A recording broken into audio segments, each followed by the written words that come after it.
This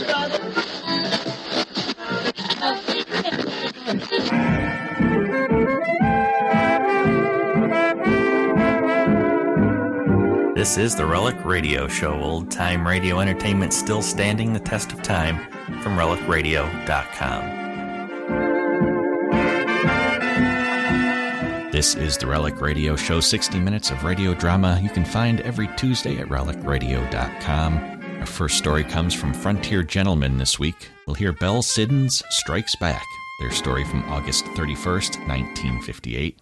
After that, it's Escape and their February 28th, 1950 episode titled The Man Who Won the War.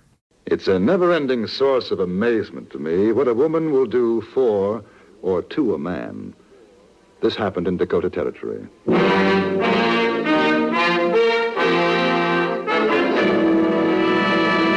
Frontier Gentlemen.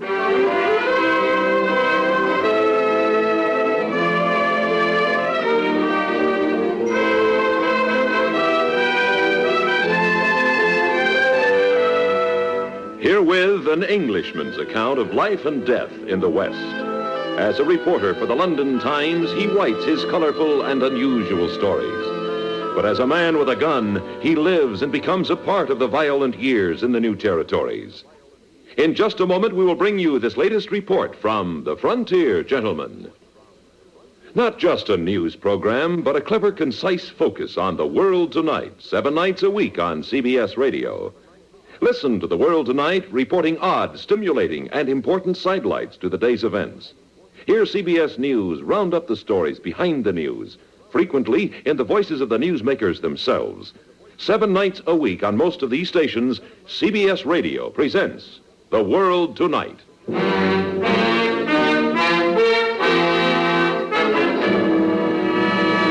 Now, starring John Daner, this is the story of J.B. Kendall, Frontier Gentlemen.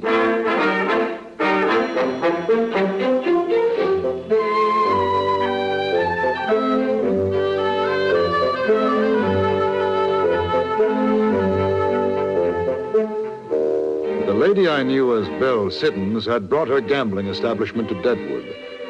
And as I had reason to know, where went Miss Siddons, so followed trouble. This remarkable and very pretty woman had once been a Confederate spy. In the years following the war, she had married, been widowed, and after spending a short time as a tutor at the Red Cloud Indian Agency, she drifted into gambling, becoming one of the most skillful 21 dealers in the West. Belle, or Madame Verdi, as she called herself in Deadwood, was playing a very dangerous game. This was impressed upon me by a peace officer named Boone May. I was sitting in his office the morning after he had learned of a planned stagecoach holdup. You get to talk to Madame Verdi last night, Kendall? I spoke to her. She say anything? About what? You know about what. Stage holdup is supposed to be on for tonight. Well, she knows there's going to be one, that's all. What'd she say about McLaughlin? Nothing much. I told her you thought they were planning the robbery together. What'd she say? She laughed. Huh? That's so. Then she said she'd told you the truth. No, one of her casemen had heard a gold shipment was going to be stopped between here and Rapid City. She doesn't know who's going to do it. The way things are between her and McLaughlin, I wouldn't figure her square. Would you? If she's really in love with him, I don't imagine she'd want to see him caught. Well, I'm going to find out. That's for sure. How? Well, I'll tell you, Kendall. It wouldn't be smart me getting mouthy about what I aim to do until it's time to do it. You being a newspaper feller and all. You savvy? You afraid I'll tell Madame Verdi? Well, now, I ain't exactly afraid, but I ain't over anxious neither. See, I've been living in Deadwood long enough to know it ain't smart to put trust in any man or a woman. Maybe that's how come I'm still living. Yeah, I suppose in your job it's the safest way. Yeah, that's right. What about this Archie McLaughlin? You haven't met him? No. Well, he's real polite. Good-natured young feller. At leastways, that's the way you figure him to be. Then you find out he fought with Quantrell's raiders on the Kansas border in the war. I ain't kept track of his killing since then, but they say there's 4 or more he shot down here and other places. He's a road agent, spends most of what he steals gambling. But if you know his record, why haven't you arrested him? Well, I know what I hear tell. I ain't got proof. That's what I need. Maybe tonight that's what I'm going to get. I'd like to be there when you do. Yeah, I guess you ain't got a good feeling toward him at that, him taking Madame Verdi from you. You insist there's a great romance between the lady and me, don't you? I heard things was a simmering. A false rumor. How come you're so interested in McLaughlin, then? That's part of my job. I'm a newspaper correspondent, remember? Yeah. All right, Kettle, you come back here this evening, say about 6 o'clock. Maybe I'll have something for you to write about in that London paper of yours. I spent the rest of the day in my hotel room sorting out notes and preparing outlines of future articles. At 6 o'clock precisely, I returned to Boone May's office. He was buckling on a gun belt, smiled at me in his mirthless way as I walked in. You all set, huh? Yes? You seen the madam again? No. I know you ain't. I had somebody watching just in case. Javert. Huh? A French policeman. Man by the name of Victor Hugo wrote about him. You have a great deal in common. Oh. You got a gun? Yes. That's fine. Come on. Where are we going? Oh, down to the stage station. Going to take a little trip. When we reached the station, I saw a coach with 5 heavily armed men standing near it. Each carried a rifle and holstered guns. Boone May nodded to them. All set, boys? Ready as I'll ever be. Oh, this feller's Kendall. He's riding with us to see the fun. Gold come in yet? Yeah, we already loaded it, Boone. All right, let's get going then. Sam, you drive. Davenport, you ride shotgun. Rest of us be inside.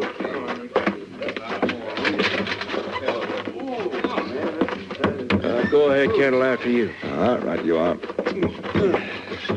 Oh. Move over just a little. I'm sorry. Yeah, it's kind of tight squeezed, all the artillery. Now, come on, boys. Get the rifles on the floor. We won't have no use for them for a while.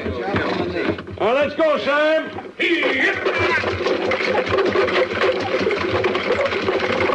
You think it's safe to tell me about it now? Sure. No harm now. This here is a regular coach for Rapid City. Instead of the company driver and guards, these are my men. As I gathered that. See that box on the seat? Yes? 50,000 in gold. That's what we're going to be stopped for. Don't mind a little shooting, do you? I don't imagine I'll have much choice, will I? That's a human fact. Oh, say, Kendall, that there French fella, a law dog. Javert? Yeah. Was he a good one? I suppose in some ways you could say he was. Gunslinger? No. He didn't have to be. We may have a fairish long ride. How's about you telling me more about it? How'd you say that name again? Javert. Javert.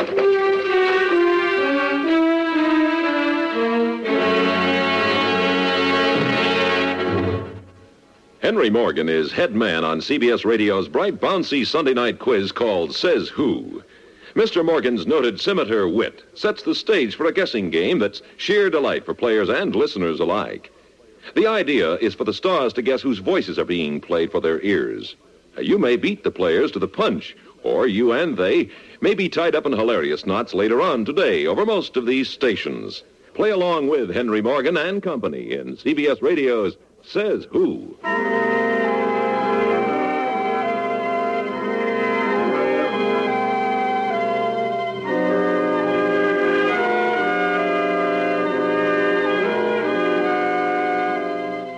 It may appear odd, but at the time there seemed nothing particularly strange about recounting a condensation of Hugo's Les Miserables to Boone May and his deputies. I suppose I'm becoming used to the peculiarities of my life in the West. One accepts anything, even the gleam in a peace officer's eye as he compares himself to the dedicated bloodhound, Javert. May's deputies listened, respectful, silent. I finished the story.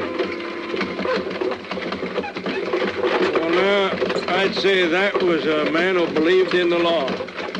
Wouldn't you say that, boys? Sure was. Yes, sir. Oh, I like that word you used, Kendall. Dedicated. That there's a fine word. What's the matter, Sam? Cottonwood tree falling across the road. All right, stay where you are, Sam. Might be natural, might not. Up with them. You're down off the coach, both of you. Or 4 you're or dead. 5 of them. Passengers, come on, outside. Me and Kendall go outside as soon as we hit the ground. You 3 start shooting. All right, come on, Kendall. When I tell you to You hear drop, what you I do it said? quickly. You Get won't out. have no back left to your head.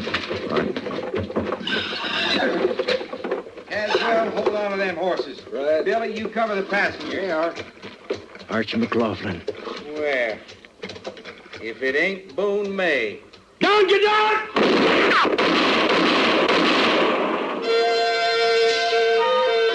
For about 5 seconds, the moonlit clearing thundered to the sound of gunfire. And then it was all over. Lying on the ground was the man named Caswell, a bullet through his head. The 4 other hold-up men were racing away on their horses. One we could see had been wounded as he held desperately to the horn of his saddle. We took Caswell's body back with us to Deadwood, and then Boone May suggested a drink. He led me to a saloon which stood a few doors away from Madame Verdi's gambling tent. You know why we come to this place, Kendall? I have a faint idea. I want to see the madam's face when I tell her. Well, what makes you think she'll come here? Oh, she will. 2 of the boys are going to bring her in. Are you arresting her? Not right now. I just want to see her face.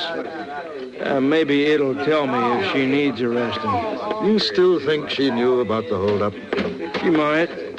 Oh, there she is. I'll be obliged you don't say nothing outside hello, Kendall. I'll take it as real unfriendly if you do, savvy? Perhaps I better go. No such thing.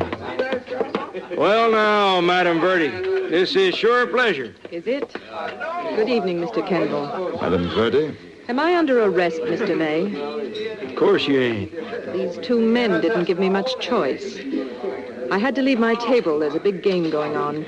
Well, then, madam, you better get right back to it. It wasn't nothing important I had to say. I'll see you in the morning.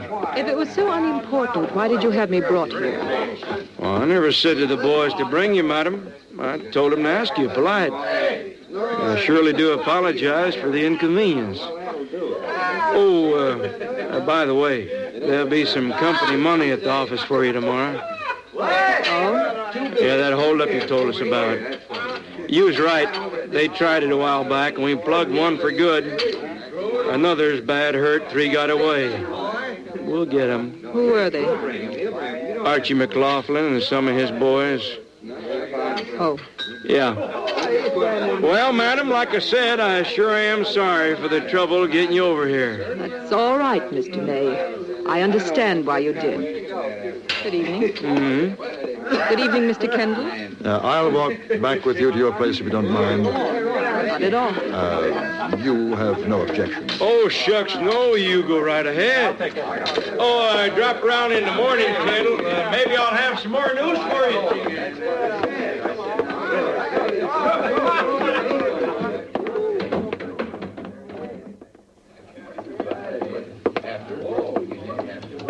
Who was it? Who was killed? A man named Caswell.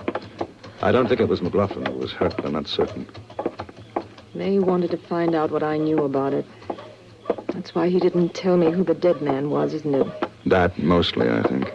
And he enjoyed watching me. I expect so. Were you there during the holdup? Yes. Archie's such a fool. Why didn't he tell me? You didn't know he was going to do it? Of course not.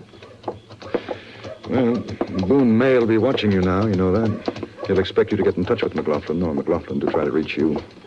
Shall you be watching me, too? Is that why you came with me? You think I'm on Boone May's side? I've known newspaper men before. The story's the important thing, isn't it? Not to that extent. I have to get back now. Money waiting to be won? Yes? Before you go, may I ask you something? You're not angry with me about Archie? No. Not jealous? No. Most men would be. I know, but I have no reason.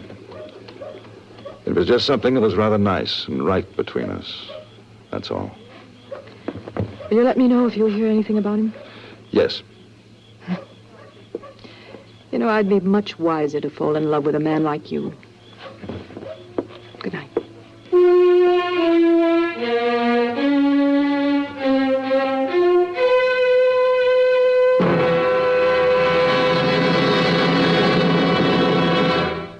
What forces are at work? Who are the central figures? How do the people involved feel and think as schools and communities move towards desegregation? These questions are uppermost in the minds of Americans in every part of the country. Tonight on CBS Radio, you will hear the answers, as most of these same stations present Virginia, Pattern of Resistance. Narrated by Walter Cronkite, Virginia, Pattern of Resistance is another special study by CBS News that goes right to the heart of what's happening.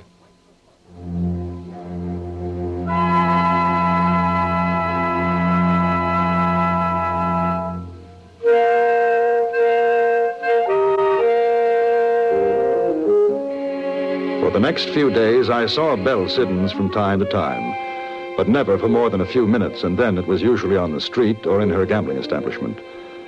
If Boone May expected me to be the unwitting liaison between Belle and Archie McLaughlin, he must have been disappointed. There had been no word concerning McLaughlin or his companions. Then, one night, I had just returned to my hotel room. Yeah? Get inside. Don't make no noise, mister. You carrying a gun? Well, it's hanging up over there. Sit down. All right. I'll tell you the straight of it. My name's Billy Mansfield. Oh, J.B. I know you're Kendall. Archie says you know Madame Verdi. Archie? McLaughlin? Yeah, he sent me to find her. I think one of Boone May's boys spotted me when I come into town. I figured if I couldn't get through to the madam, you would. Well, what makes you think that? Archie says you're a friend of Madame Verdi's, that's why. Oh. I recognize you now. You were with McLaughlin in that holdup, weren't you? Yeah. Listen, one of the boys, Johnny Brown, he's like to cash in his chips any minute. One of the shots got him plumb through the belly. Has he had a doctor? He ain't no doctor we could trust around. Archie wants the madam to come and do something. What could she do? Get the bullet out. Archie says she knows about doctoring. You can't ask her to do that. Not a man with a bullet in his stomach. He needs a doctor. Mister, I ain't here to argue with you. Will you get the message to the madam? Supposing I go to Boone May. Ain't no skin off my saddle if you do. I won't be here when you get back. Besides, you being a friend of madam, you wouldn't want to see her get in no trouble. What's the message? Tell her to come to the place she and Archie went. The start of the timber road. She'll know where it is. If she ain't alone, one of us will get her before they get us. Archie didn't say that, but I'm saying it, Kendall. Supposing I come with her. That's your business. When is she supposed to go? Tonight, as soon as she can. We'll be waiting.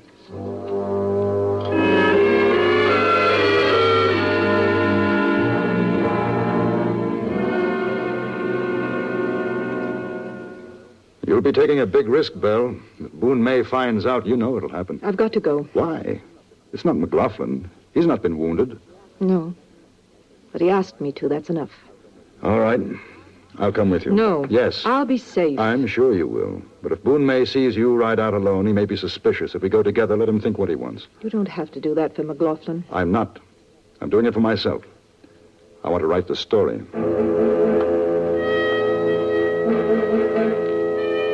Belle Siddons and I drove out to Deadwood in a buckboard. And to any casual or inquisitive onlooker, we had all the appearances of a romantic couple enjoying a midnight drive.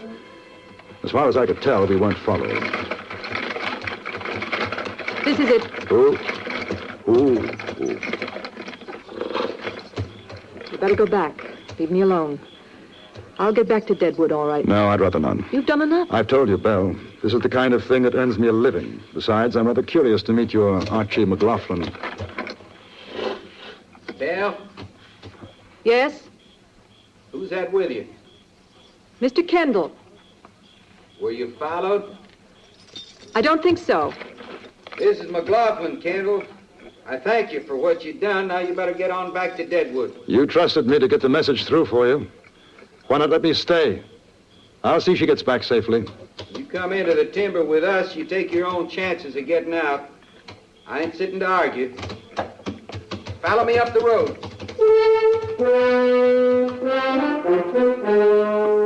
We drove along the diminishing road for 15 minutes until it became nothing more than a deep, rutted trail, and then was too narrow for our buckboard. McLaughlin swung Belle Siddons onto his horse. I followed behind. Another 5 minutes took us to a ramshackle shanty deep in the woods. A dim glow shone from inside. She's here, boys. Who's the fella? Name of Kendall. I told you he said he'd come. Don't give up easy, does he? Ain't nothing you can do. Better to put him out of his misery. Let me see. Sure looks ugly, don't it? Can you do anything? I don't know. How long's it been? 10 days? Well, I can't make him any worse than he is. You could kill him. He should have been dead days ago. Archie, find me a piece of wire. I've got to get the bullet out. Yeah. Jack, Billy, take a look around. Have you ever done this before? No, but I studied dissection with my husband. I've taken bullets out, but not like that. I'm afraid I'll be no help. Bring the lamp over here, will you? Right. Put it on the floor here. There. I'd rather operate on that table, but I'm afraid to move him. What do you think? Better do it here. I found the wire. Give it to Mr. Kendall. Oh. Hold it over the flame. All right. Belle Siddons, ex-Confederate spy, gambler, doctor's wife. With that single piece of wire, she probed the terrible wound and extracted the bullet. And the man lived. She smiled at me, at McLaughlin. Now I think I'd better go, Archie. Yeah. You think he'll make it? He's got a chance. Hey, wait a minute. You ain't thinking of having her and this Kendall fella going back to Deadwood, are you? Well, why not? Why not? So they can tell Boone May where we're hiding at? Well, Madame Verdi is hardly likely to, and I have no reason to. I'm not a lawman. I ain't for letting him go, Arch. Jack's right. It ain't safe. Now, look, she came as a favor to me. A favor to Johnny. And he's still alive, ain't he? Don't matter. She'll tell or he will. I say plug him now. I'd rather you didn't, gentlemen. Oh, put away your gun, Kendall. There's no call for shooting. Leastwise, not between us. I say you and Madam here, you both go. I figure neither one of you'll do any talking. Now, ain't that so? You know, Archie. How about you, Kendall? I'm rather fond of the lady, too. I don't think I want to see her strung up to a cottonwood limb as an accessory. No, I won't do any talking. Hey, you hear that, Jack? Billy? Now we're going to let him out of here. Quiet and peaceable. Any killing to be done, you'll have to draw on me. Will I see you again, Archie? Sure you will, honey. Don't you worry. I'll be around real soon. Old Johnny there, he can't thank you yet, but I sure do. And one of these days, I'll prove it. So long, honey. I drove Belle Siddons back to Deadwood. Our escapade had apparently gone unnoticed, which was just as well, because a rather unusual message awaited me at my hotel, which I shall write about in my next report to the London Times.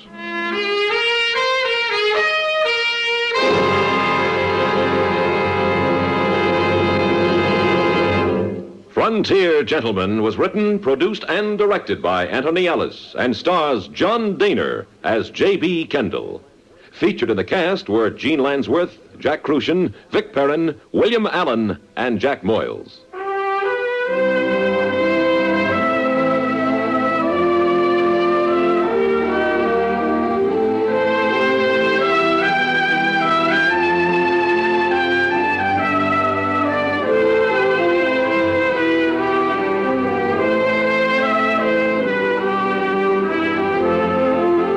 Join us again next week for another report from the Frontier Gentleman. Bud Sewell speaking.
Tired of the everyday routine? Ever dream of a life of romantic adventure? Want to get away from it all? We offer you Escape. Escape, designed to free you from the four walls of today for a half hour of high adventure. Tonight, we escape to the coast of Flanders in October 1914, and to the story of a man chosen by a strange destiny to win the First World War, as Robert Buckner tells it in his classic tale, The Man Who Won the War.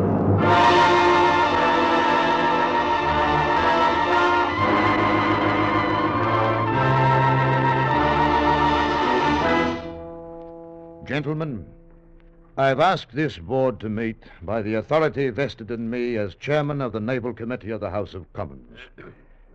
A great wrong has been done, gentlemen, and I have been asked by my colleagues of the House to see if it cannot be righted. An English naval officer was found guilty of treason by this board 10 years ago. I've asked you gentlemen to meet and reconsider his case. I ask you to remove the stigma from the name of a man whom I consider to be one of England's greatest heroes. I refer to Commander Edward Bradman. Now, see here, Mr. Ordway. Yes, Admiral. I am compelled to say, Mr. Ordway, that it is a waste of the Admiralty's time and a sorry commentary upon the times in which we live, when the Royal Navy is brought to heel by a parliamentary committee. Bradman had a thoroughly fair court-martial, and no single piece of evidence came to light to substantiate his fantastic story. There is no record of his action in the Belgian War Office. There is not a single witness to his weird adventure upon the Flanders beach that night in October 1914. Why, damn it, man, the Royal Navy itself tried to find the evidence, but we couldn't. And why couldn't we? Because it does not exist. I have evidence, gentlemen. New evidence. That is why you have been asked to meet. And as for the Navy's attempt to clear Bradman's name, I would like you to meet a young man and listen a moment to him. Edward, would you kindly tell the gentleman your name? I'm Edward Bradman III. How old are you, Edward? 13 years and 6 months. Who is your father, Edward? Commander Edward Bradman, sir. And your grandfather? Who was he? Admiral Edward Bradman. And your great-grandfather? Lieutenant Edward Bradman, sir. He was killed in action aboard the Victory at Trafalgar. And you, Edward, what do you wish to become? A midshipman, sir. I shouldn't be surprised. And have you made application? Yes, sir. At the Royal Naval College at Dartmouth. And were you accepted? No, sir. Why not? Well, they said there was no place in the Royal Navy for traitors or their sons. Well, gentlemen... This is scarcely added proof, and I must censure you, Mr. Ordway, for bringing this lad in here, wrapped in the Union Jack, so to speak, subjecting him to such an ordeal, a disgraceful cheap show. Admiral, I am not on trial here. The Royal Navy is. You want added proof of Commander Bradman's innocence, you shall have it. Here. Here is a letter from the commander, brought to me 3 days ago by the gentleman sitting here beside me. Commander Bradman is lying ill at Newport across the Channel in Belgium. Seriously ill of a tropical fever he contracted during those years when he fled the disapproval of Navy men throughout the Empire. This may be the last word you will ever hear from Commander Bradman, gentlemen. I charge you, listen carefully. It is dated October 24th, Auberge des Deux Matelots, Newport, Belgium, gentlemen. It is 10 years ago tonight that I first set foot upon this Flemish beach. I have returned here tonight under a sort of compulsion, like a criminal returning to the scene of his crime. But I am no criminal, and what I did here 10 years ago was no crime. I am tired of saying it and of being disbelieved. I am tired, and I am ill. I shall not make this statement again. I make it this last time at the encouragement of the man who brings it to you, the proprietor of this little inn, and the one man in the world who has ever believed my story.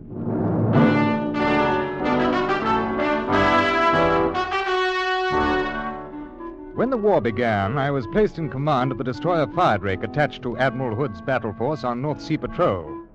On the night of October the 28th, 1914, the Fire Drake was cruising up the Belgian coast to join the main fleet. We'd taken aboard some extra shells and ammunition at Plymouth, along with several cases of Scotch whiskey, since the fleet was looking forward to extended action. And I'm afraid those cases were uppermost in our mind that night as we sat around the wardroom after dinner. I say, Commander, what brand of whiskey did ship supplies put aboard? Oh, I don't know. Johnny Walker, I dare say. I don't believe so, sir. Cameron Highlander, I think it said on the boxes. Oh, come now, Mr. Ainsley. They always supply us with Johnny Walker Black Label. Johnny Walker Cameron Highlander, or essence of the Loch Ness Sea Serpent, so long as there's whiskey aboard. Now, that wouldn't be a hint, would it, Oh, Mr. no, Gilliam? no, sir. But it is nippy on deck tonight. Do you concur, Mr. Ainsley? Oh, yes, indeed, sir. The wind's got a bite to it. Man could catch himself a nasty cold out there tonight. Very well, you scoundrels. Hopper. Aye, sir. Go down to the storeroom and break out a bottle of that whiskey we took aboard this afternoon. Aye, sir. Anything new on the fighting in Flanders, Commander? What there is all bad. General Haig has his hands full in the center. On the right, the French are just barely holding. But the real danger is right up there to our starboard. How's that, sir? The left flank, the Belgian sector. Von Kluck's Third Army is pressing hard. If he breaks through the Belgian line, you can write off France. I don't understand, sir. Well, if the Belgians don't hold, Von Kluck will cut off the Channel ports, Calais, Boulogne, and Le Havre. There's nothing to stop him until he reaches the Atlantic. And that would also cut off our supply line to our troops. Precisely.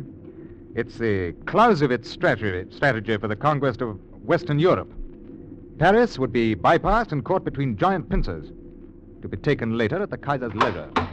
Beg your pardon, sir. Here's Hopper with our wee drop. Yes, well, you needn't have brought the whole case, Hopper. I wanted you to see it, sir. I've opened 4 of them, and the contents are all the same. You see, I was right. It says Cameron Highlander on the box. Yes, sir. But the contents are not Cameron Islander whiskey. They're Cameron Islander uniforms. What? Yes, sir. See here, the kilts, the Glengarrys, the sporrans. But where's the whiskey? Well, near as I can make out, there ain't any, sir. What's that? But I'd say them boxes contain nearly 200 Scotch Islander uniforms. Oh, well, I'm afraid that this will be a dry voyage, gentlemen. How could they have made such a stupid mistake? Oh, blame it on the war. Well, I just hope that our shells don't turn out to be coffee canisters. What should I do with these boxes, sir? Oh, throw them out of the way until we make port again, Hopper. Meantime, I dare say there are some poor Scotch beggars somewhere in France who'll have to do with their old clothes a little while longer. There's the speaking tube, sir. Bridge here. Mr. Twiddle requests the captain to come to the bridge. Oh, acknowledge, will you please, Mr. Gilliam? Yes, sir. Captain, come to the bridge. What kind of trouble do you suppose Tweddle's run into? Are you coming along, Ainsley? Oh, might as well. You can't drink kilts and Glengarrys. Freshening up a bit. Yes, she'll be on her beam ends before morning.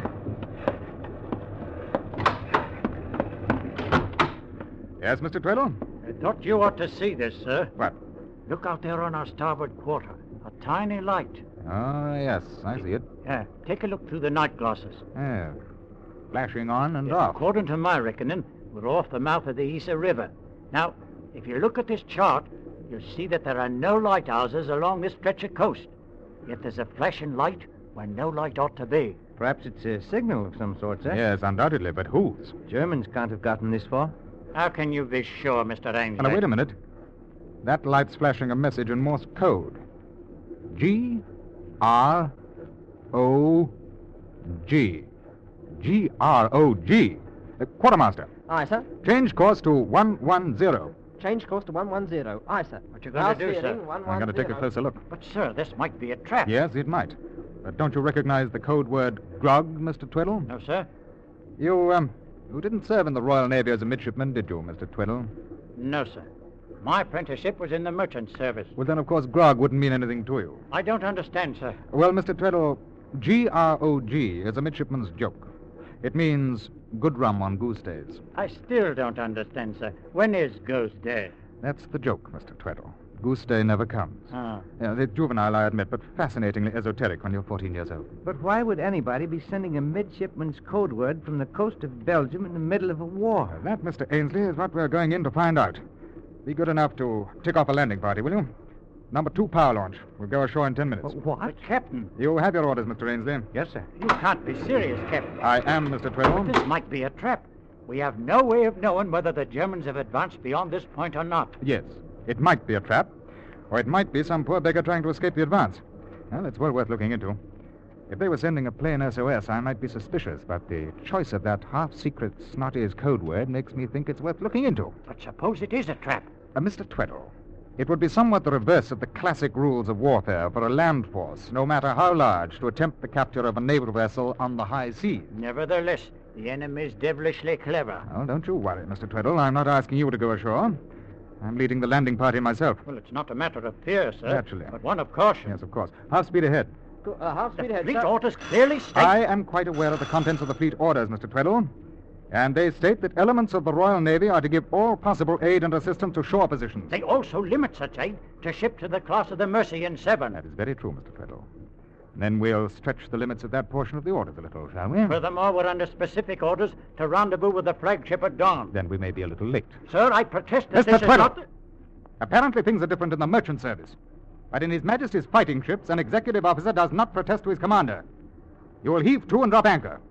Now, if I've not returned within an hour, you will proceed to the fleet rendezvous. Is that clear? Yes, sir. Carry on.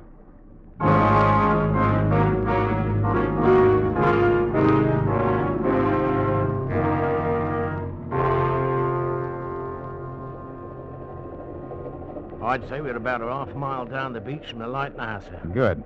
Swing her inshore. Aye, sir. That light is getting dimmer and dimmer. Yes, it's probably only a pocket torch. Battery's burning out. All right, men. Now then, listen to me. Yes, sir. When we get to the beach, we'll spread out 10 feet apart and proceed toward that light. Now, you'll keep well down and walk with the utmost quiet. If you encounter a sentry, you try to knock him out before he challenges you. Use your firearms only as a last resort. We are not here to get into a battle, only to investigate that light.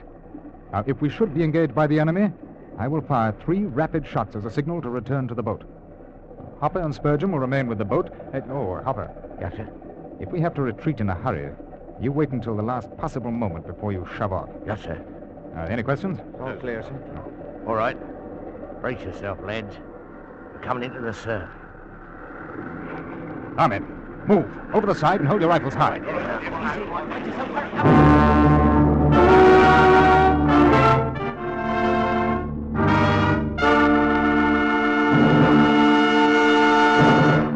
In just a moment, we will continue with the second act of Escape. But first, you'll be hearing double on the CBS Crosby Show this Wednesday night. For Bing will be joined by Brother Bob, who soon comes back to CBS with his own show. They'll team up for a couple of swell duets, and Bing will solo with Chattanooga Shoeshine Boy and A Dream is a Wish Your Heart Makes. The Bing Crosby Show is a regular Wednesday night feature on most of these same CBS stations. And now we return you to the second act of Escape.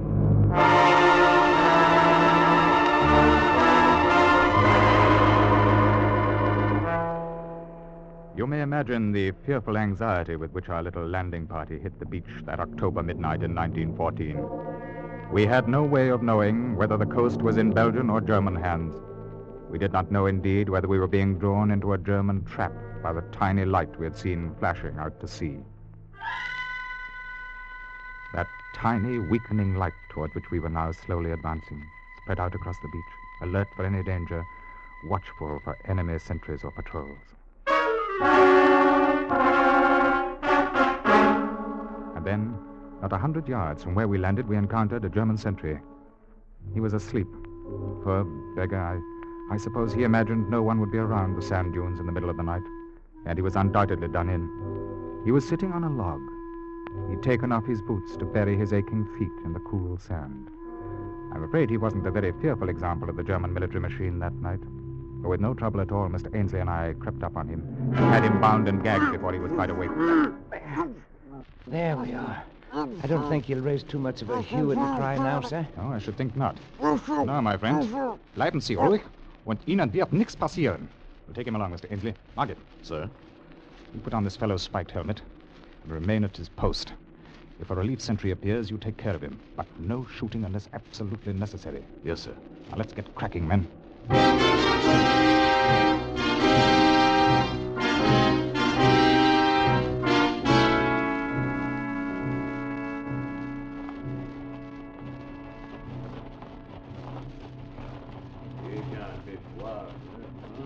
Hold up, sir. What's that?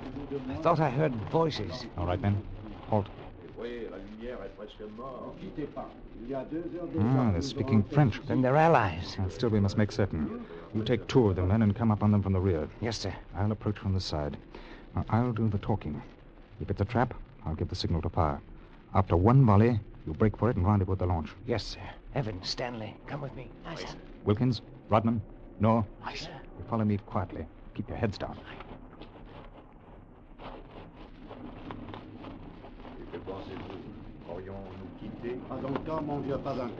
Allô? Qu'est-ce qu'on fait là? Qu'est-ce qu'on désire? Attention. C'est là cette voie. À gauche. Les Allemands. Silence. Et là? Vos amis. Anglais. Grâce à Dieu. Approchez, s'il vous plaît. What do you say, sir? He said to approach. Aye, the Belgians are French. Come along, men. Bonsoir, messieurs. Bonsoir, mon ami. Est-ce que vous parlez anglais? Comment? Why, yes, I speak English a little. Well, I dare say your English is better than my French. May I introduce myself? I'm Commander Bradman of His Majesty's ship Friedrich. I can't tell you how glad I am to meet you, Commander. And I am Major de Lesseps of the 3rd Belgian Dragoons. This is Lieutenant Chapotin. Enchanté, Monsieur le Commandant. And here's one of my company, Lieutenant Ainsley. Enchanté, Lieutenant. Bonsoir, monsieur. And who is this bound and gagged? Oh, that's an enemy sentry we picked up on the way. You can have him. Thank you. We saw your light from the ship.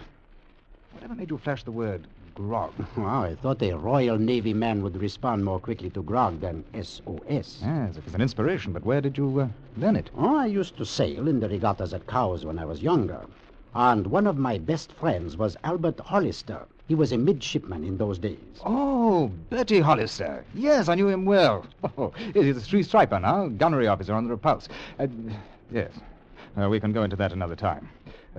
What was the reason for your signal, Major? Simply this, Commander. We're in trouble, serious trouble. We've been pushed back day after day until our men are completely exhausted. Our orders are to make a stand here at the Isère River long enough to give the sappers time to blow the dikes. Once the dikes are broken, the river should stop the enemy. So how long will it take to blow the dikes? We must hold the line until sundown, roughly 18 hours. And you can't do that? I seriously doubt it, Commander. We've appealed to General Haig for help, but he's completely engaged on our right and can't send us any reinforcements. The French are too far south, and they have their hands full, too. It was my suggestion at tonight's staff meeting to seek help from the sea. It's our last chance. Well, what do you want us to do? Stand by us. Bring your guns to bear on the enemy's advance. But we're only a destroyer, Major. Our firepower is too low to do any good whatsoever. And we haven't the range for offshore bombardment. Hélas, then we are finished. And so is the war. There is nothing between Von Kluck and Paris but us. I'm sorry, Major. Uh-huh. They are starting the barrage early this morning. I suppose they know this is the last day. Yes, I suppose. Oh, wait a minute. I've an idea. Mr. Ainsley. Sir? The kilts. The kilts, sir? Yes, we can put a company of Cameron Highlanders into the Belgian lines. I'm sorry, sir. I Major, we can help you. It's a long, long shot, but it might work. What might work, Commander? Well, somebody made a botch back in Plymouth and loaded us with 8 cases of Scotch uniforms instead of Scotch whiskey. There are nearly 200 complete uniforms of the 1st Cameron Highlanders aboard. Yes, but I don't understand. We'll give them to you, Major. You put them on a company of your men. Let them show themselves in the front line. When the attack begins this morning, perhaps the Germans will think the British have rushed in a crack division to reinforce you. Yes, it might work. Yes. We can let you have a few Lewis guns, too.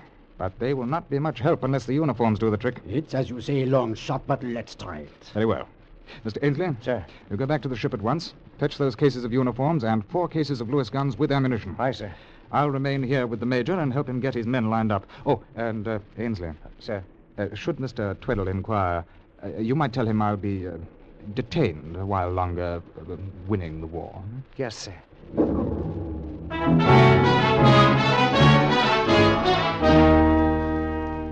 It was a sight I shall never forget. 200 men solemnly changing their battle-dirty green uniforms for the gay kilts and tartans in the pale light of the setting moon. Everything was done with the utmost dispatch and in utter silence. And it seemed to me that the bright plaid put new energy as well as hope into the battle-weary Belgians. They look like the real thing, don't they? Yes, they certainly do. I believe this will work. Oh, I nearly forgot, sir. What, Ainsley? Mr. Tweddle asked me to tell you the flagship's been trying to reach you by wireless. Oh? What did they want? Mr. Tweddle didn't say, sir. Well, they'll have to wait until this business is finished. Mr. Tweddle said he'd replied, sir. Oh, well, very well then. That's the last of them. 1,000 thanks. Oh, not at all. Scotch kilts are precious little use to a ship full of sailors. But they may do a turn for you this morning. I feel sure they will. Well, we must be on our way. Less than an hour until daybreak. Goodbye, Major. Goodbye, Commander. You must look me up after the war. You always reach me at the Navy Club in St. James's Square. Thank you, sir. I'll do that. Au revoir. Au revoir, Major. Bonne chance, that sort of thing. Huh?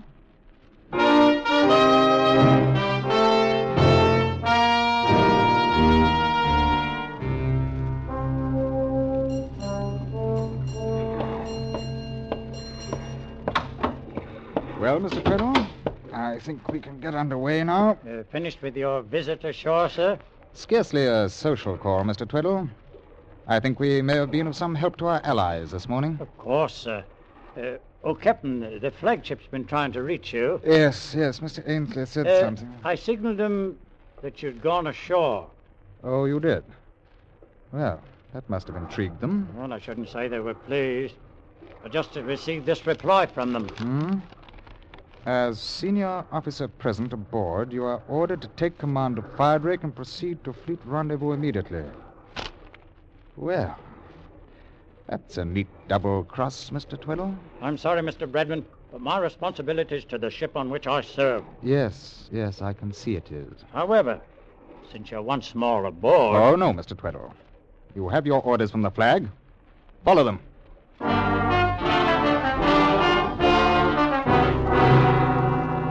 Meddling rule-book sailor.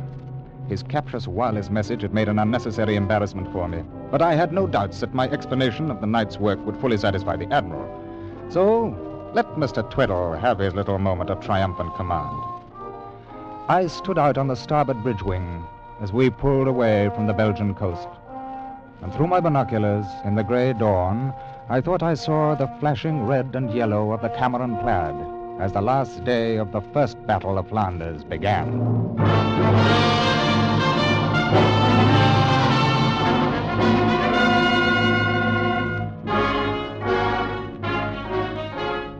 As I expected, the Admiral made a thorough investigation of the matter, and a few days later I faced him in his quarters aboard the flagship. Mr. Bradman, your little adventure of a few nights ago involves some very serious breaches of discipline. You disposed of war material without authorization. You left your ship without authorization. You deliberately violated the fleet orders regarding assistance to land forces. And I managed to stop the German advance dead in its tracks, sir. Mr. Bradman, we know that the German advance has been stopped, but it was stopped by opening the dikes of the Yser River, a plan which has been part of the Belgian and French grand strategy for years. Sir, the dikes would never have been opened if the Belgian lines hadn't held that last day of the battle, and they were held because the Germans' attack was slowed down. And it was slowed down because the Germans thought the Belgians were reinforced by the 1st Cameron Highlanders. Mr. Bradman, I have given your story the benefit of every doubt. I have even queried the Belgian General Staff to try to substantiate it. I have their reply. They have no record of any unit being outfitted in Highlanders' uniforms. But this wasn't a General Staff matter, sir. It was on a regimental letter. I may say there is even some doubt on the part of the members of your crew whether or not the men who received the uniforms were Belgians. What? Yes, Mr. Tweddle says... Mr. Tweddle? That meddling fool from the cargo ship... That is enough, Mr. Bradman. It is the decision of the Fleet Inquiry Board that you be relieved of your command, placed in irons, and be returned to Hull to face court-martial at the earliest possible moment.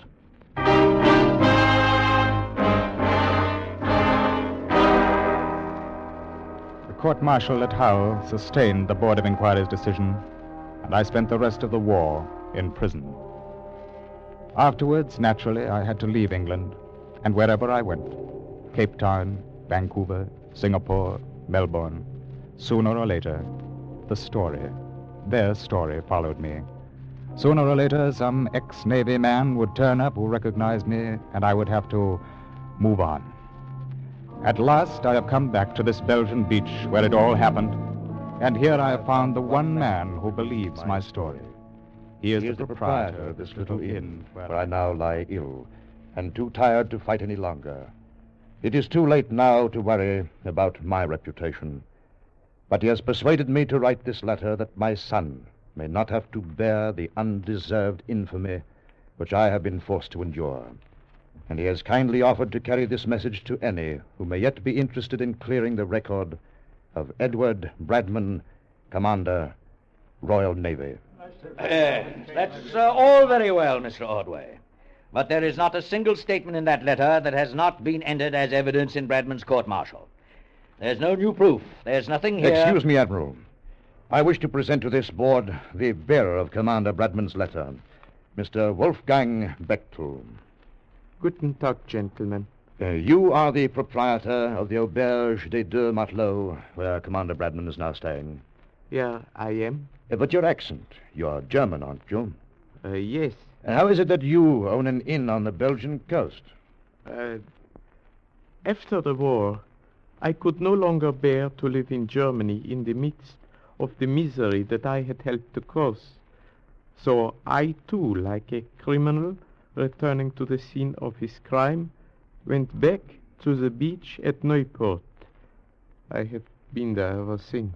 This is all very interesting, but I don't see what it Sir, has to bitte, do... please. I am the proof you have been asking for.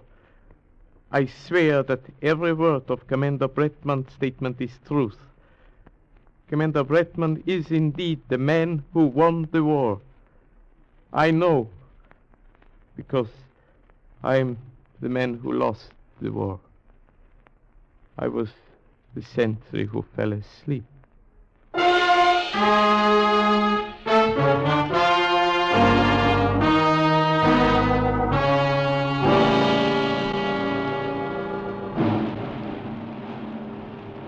Midshipman Edward Bradman.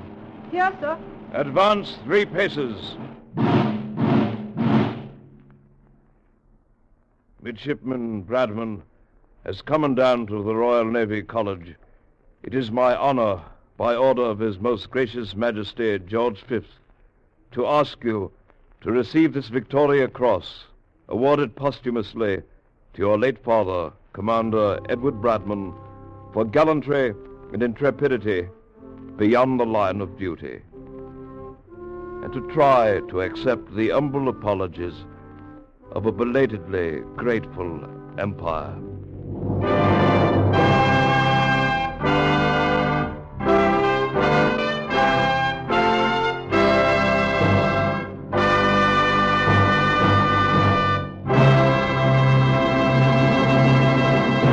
Escape is produced and directed by William N. Robeson, and has tonight presented The Man Who Won the War by Robert H. Buckner, dramatized for radio by Mr. Robeson.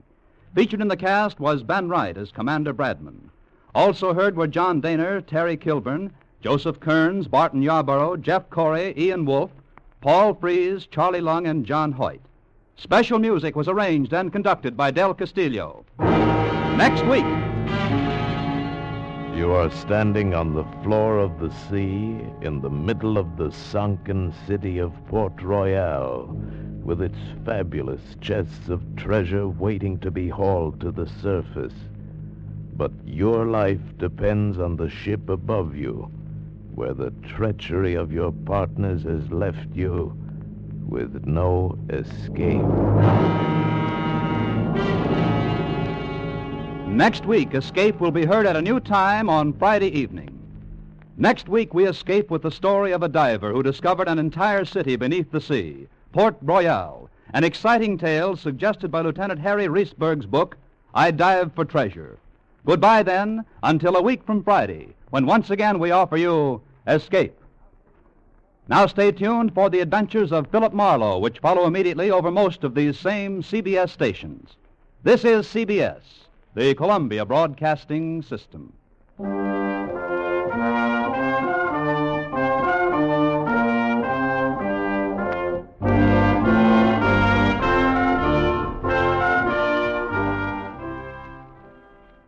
That's the Relic Radio Show for this week. You can find more from Frontier Gentlemen, Escape, the Relic Radio Show, and all the other podcasts, and our Shoutcast stream, all at relicradio.com. Lots to listen to, all for free, thanks to your support.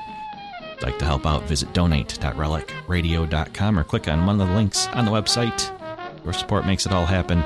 Thanks to those who have helped out. Thanks for joining me today.